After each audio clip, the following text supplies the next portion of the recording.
Alors, ça fait déjà 13 ans, moi, que je travaille dans les milieux du bien-être et du développement personnel. Et on va pas se mentir, dans ce milieu, comme dans beaucoup d'autres, bah oui, hein, les dérives, ça existe. Alors, je vais pas rentrer non plus dans des gros clichés, mais quand je vois certains praticiens promettre des guérisons quasi miraculeuses à coup de respiration en carré ou de récitation de mantras, et que bah, ça concerne des maladies quand même assez graves, moi je trouve que là, on a atteint une limite, hein.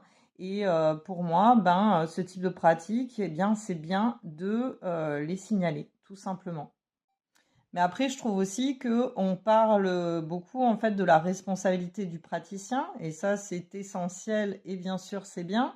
Mais on parle aussi assez rarement en fait de la responsabilité individuelle qui incombe eh ben, aux individus dans le choix en fait hein, du praticien. C'est pour ça que j'avais envie de faire cette vidéo. Parce que consulter, chercher de l'aide quand on est en difficulté, bah, bien sûr que c'est une démarche saine. Mais pourtant, parfois, on finit par croire que l'autre sait mieux que nous ce qui nous correspond. C'est là que le piège, en fait, hein, de la figure du sachant, eh bien, elle se referme, hein. Parce que quand on commence à penser que quelqu'un d'autre que nous détient mieux les clés de nos propres besoins, là, on finit, in fine, forcément par lui remettre tout notre pouvoir.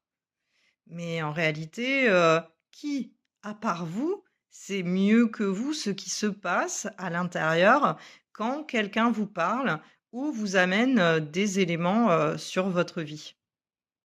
L'accompagnement, c'est un suivi qui doit être temporaire, par exemple, sur quelques mois. Mais ça doit jamais, mais au grand jamais, devenir une dépendance. En fait, pour moi, il y a une règle d'or.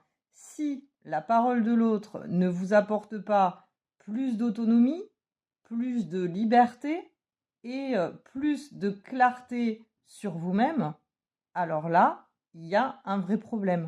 Parce que un bon accompagnant, il va pas chercher à vous attacher à lui. En fait, à la fin, ce qu'il veut, c'est au contraire, eh bien, que vous puissiez vous passer de lui. Et normalement, il est censé, bien sûr, pas à pas, vous amener à ça. Donc, prenez uniquement ce qui vous fait écho. En toutes circonstances, gardez votre souveraineté. Ça, c'est un élément peut-être basique, mais quand même très important à se rappeler. Et puis, dites-vous bien que l'objectif à la fin, ce n'est pas de suivre un chemin tout tracé par un autre, mais au contraire, sur la thématique pour laquelle vous avez consulté, de redevenir votre propre référent. Et ça, un bon accompagnant, ben, normalement, c'est là qu'il est censé vous mener.